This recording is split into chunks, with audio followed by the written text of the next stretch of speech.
Hello friends, કેમ છો બધા? મજામાં ને? આજે હું એક નવી રેસીપી લઈને આવી છું, જે છે મસાલા પૂરી અને શક્કરપારા. આપણે એક જ લોટમાંથી બે વસ્તુ બનાવીશું, જે મહિનાઓ સુધી સ્ટોર કરીને આપણે ચા સાથે એન્જોય કરી શકીએ છીએ.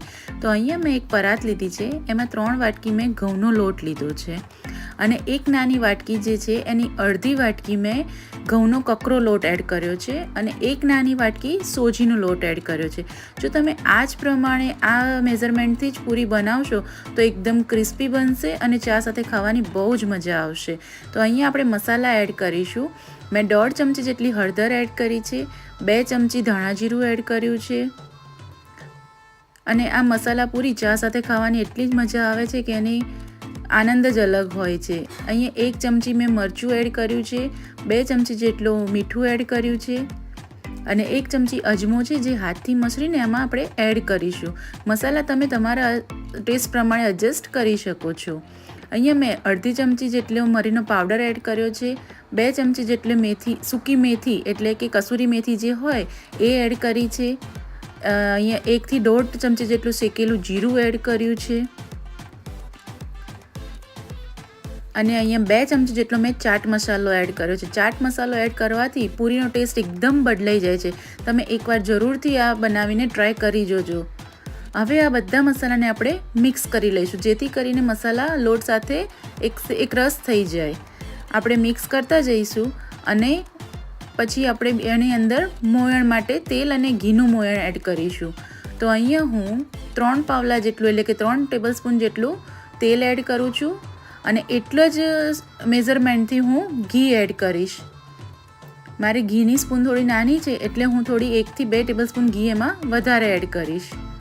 તો તમે અહીંયા જોઈ શકો છો, ઘી અને તેલનું મોયણ આપવાથી પૂરી એકદમ ખસ્તા બને છે એટલે કે ક્રિસ્પી બને છે. તો જેથી કરીને આપણે બંને મિક્સ મોયણ આપીએ છીએ અને મોયણ કેટલું આપવું એ પણ હું તમને બતાવી દઉં કે હવે આપણે તેલ અને ઘી એડ કર્યા પછી લોટને બરાબર અંદર મિક્સ કરીશું અને મુઠ્ઠી વાળતા આવી રીતે ભાગી જાય છે હજી. એટલા કહેવાનો મિનિંગ એ છે કે હજી આપણે મોયણ થોડું ઓછું છે. તો હું ફરી 1 પરી ઓઇલ એડ કરીશ અને 2 ચમચી જેટલું ઘીનું મોયણ ફરી એડ કરીશ. એટલે તમે પણ આવી જ રીતે મેઝરમેન્ટ કરીને મોયણ તમે ચેક કરી શકો છો. તો અહીંયા મેં 2 ચમચી ઘી એડ કર્યું છે અને 1 મોટી ચમચી જેટલું ઓઇલ એડ કર્યું છે. ફરી આપણે એકવાર લોટને મિક્સ કરી લઈશું અને હું ફરી તમને બતાવું કે મુઠ્ઠી વળે છે તો કેવી એકદમ કડક બને છે, જે આપણે હાથથી તોડવું પડે છે. તો બસ આવું મુઠ્ઠી વળે એવું આપણું મોયણ હોવું જોઈએ. અહીંયા મને પરાત થોડી નાની પડતી હતી એટલે મેં મોટી પરાતમાં શિફ્ટ કરી દીધું છે. હવે આપણે લોટ મિક્સ કરતા જઈશું અને થોડું પાણી એડ કરતા જઈને આપણે આને કણેક બાંધી લઈશું અને આનું ખાસ ધ્યાન રાખવું કે આની કણેક ઢીલી ના થઈ જાય. જો ઢીલી થશે તો પૂરીઓ ફૂલશે, તમારી સોફ્ટ બનશે પૂરીઓ, કડક નહીં બને. આપણે જે રોટલીનો લોટ બાંધતા હોય એનાથી ડબલ કડક લોટ આ હોય છે. જે ભાખરી આપણે કરતા હોઈએ છીએ ક્રિસ્પી ભાખરી, એવો કડક લોટ આનો રાખવાનો છે, જેથી કરીને થોડી પૂરીઓ એકદમ ક્રિસ્પી થશે. તો તમે અહીંયા જોઈ શકો છો, મને 1 ગ્લાસ જેટલું જ પાણી આમાં યુઝ થયું છે. તો અને લોટ બંધાઈ જાય પછી આને 2 થી 5 મિનિટ સુધી આપણે થોડો કણસવાનો છે, જેથી કરીને એકદમ સોફ્ટ થાય. અહીંયા લોટ બંધાઈને રેડી થઈ ગયો છે. તો આપણે 10 મિનિટ માટે આને રેસ્ટ આપીશું, જેથી કરીને અંદર સોજી આપણે જે એડ કર્યો છે એ ફૂલી જાય. તો અહીંયા 10 મિનિટ થઈ ગઈ છે. હવે હું પૂરીઓની 3 થી 4 ટ્રીક તમને બતાવીશ. તમને જે ઇઝી લાગે એ તમે યુઝ કરી શકો છો. તો અહીંયા હું મીડિયમ સાઇઝના લુવા કરી દઈશ. તમે એ જોઈ શકો છો, આપણે નાની સાઇઝના, બહુ નાના પણ નહીં અને બહુ મોટા પણ નહીં, એટલા ગુલ્લા કરી લઈશું. જો તમે પણ આ એકવાર બનાવીને ટ્રાય કરજો અને જો તમને પસંદ આવે તો તમે લાઇક, શેર અને સબસ્ક્રાઈબ જરૂરથી કરજો. તો અહીંયા પહેલી ટ્રીક હું તમને બતાવું છું કે આપણે ગુલ્લાને વણી લઈશું, જેની રોટલી બહુ જાડી નહીં કરીએ, એકદમ પતલી રાખીશું. પૂરીઓ આપણે પતલી જ હોવી જોઈએ. જાડી હશે તો થોડી સોફ્ટ બનશે અને પતલી હશે તો થોડી એકદમ ક્રિસ્પી બનશે. હું તમને છેલ્લે બતાવીશ કે કેવી ક્રિસ્પી થાય છે આપણી પૂરીઓ. તો આપણે એને વણી લઈશું અને પૂરીઓની ડિફરન્ટ ટાઈપથી આપણે બનાવતા હોઈએ છીએ. તો અહીંયા પણ હું તમને 3 થી 4 ટ્રીક બતાવું છું. તમને જે પણ ઇઝી લાગતી હોય તમે યુઝ કરી શકો છો.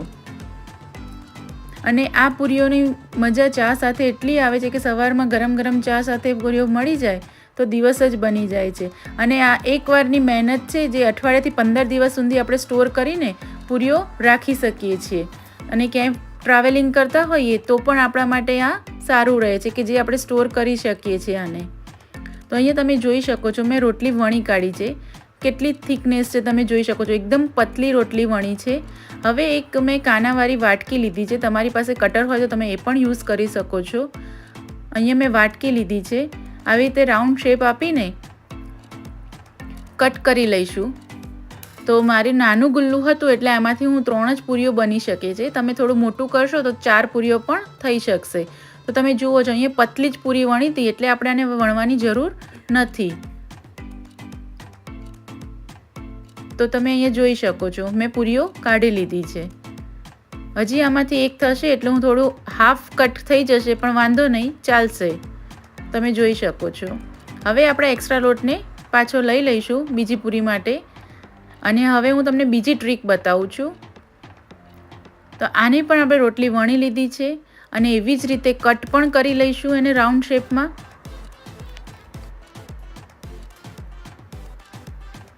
જો તમને આવી બીજી કોઈ રેસીપી જોઈતી હોય તો તમે મને કમેન્ટમાં જરૂરથી જણાવજો.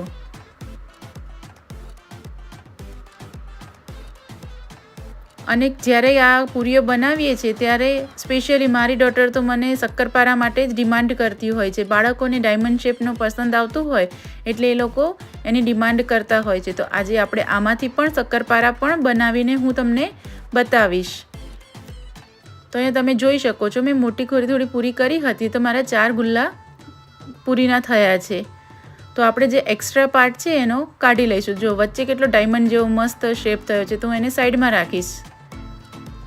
હવે તમે અહીંયા જોઈ શકો છો કે તમને આ સ્ટેજ ઉપર પૂરી થોડી જાડી લાગતી હોય તો તમે અહીંયા જ એને 1 થી 2 વેલણ મારીને થોડી પતલી કરી શકો છો.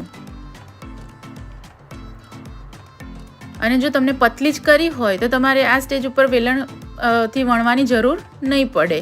પણ મેં થોડી જાડી રાખી હતી એટલે તમને બતાવવા માટે એટલા માટે. હવે આપણે જે પૂરીઓ વણી છે એને કાપા પાડી લઈશું કેમ કે પછી તળતી વખતે એ ફૂલે નહીં એટલા માટે.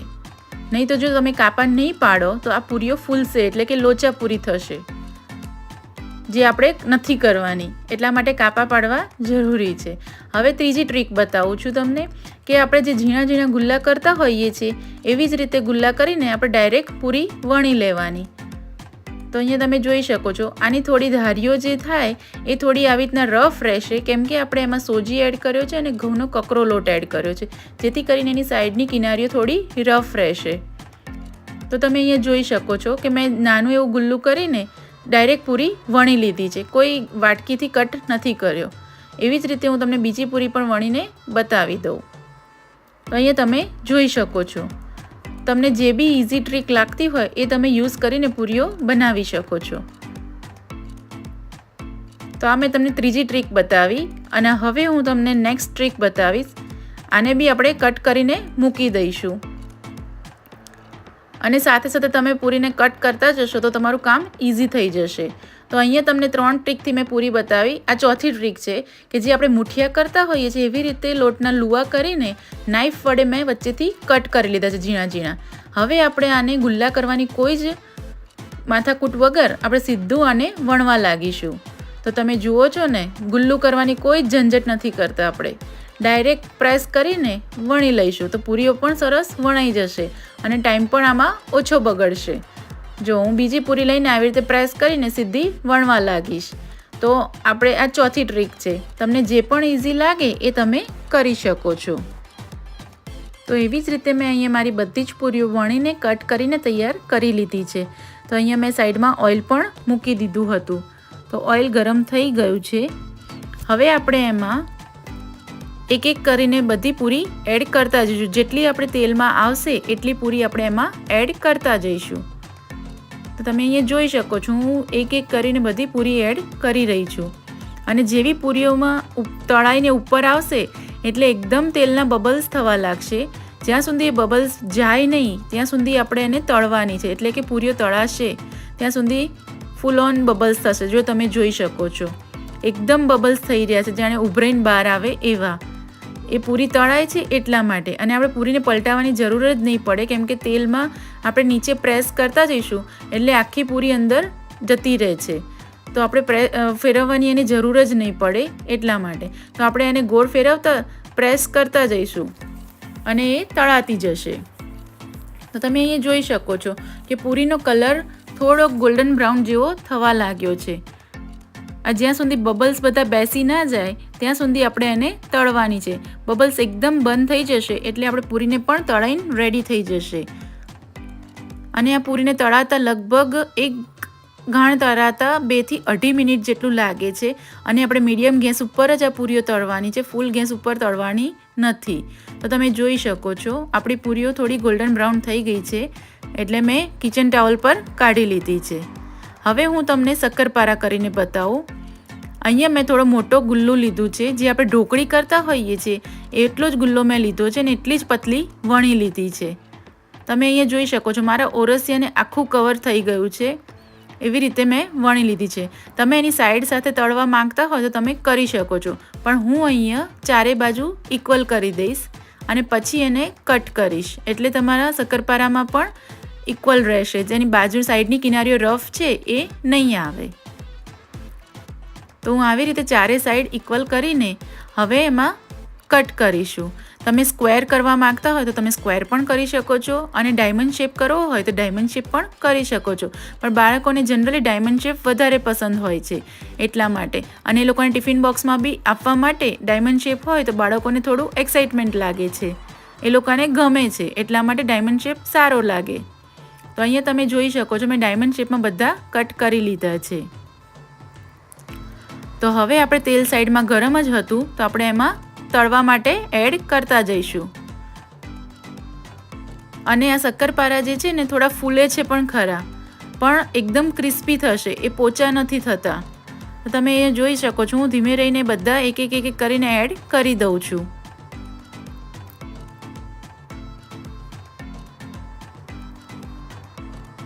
તો અહીંયા બધા શક્કરપારા મારા એડ થઈ ગયા છે. તો તમે જોઈ શકો છો કે કેવા થોડા ઘણા ફૂલ્યા છે.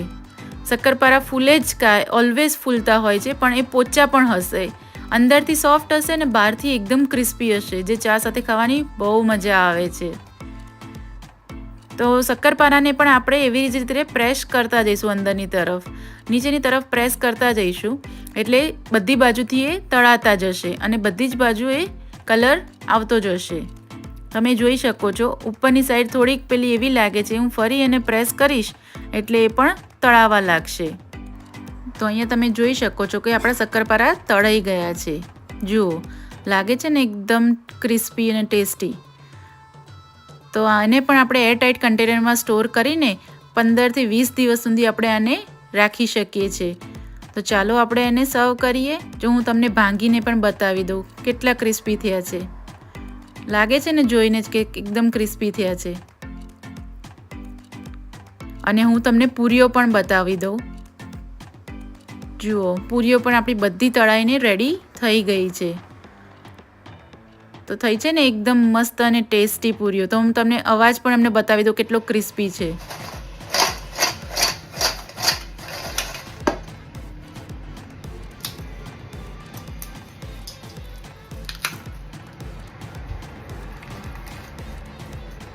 તો થઈ છે ને એકદમ ટેસ્ટી. જો તમને મારી મમ્માનો વિડીયો ગમ્યો હોય તો લાઈક, શેર અને સબસ્ક્રાઇબ કરજો. Thank you.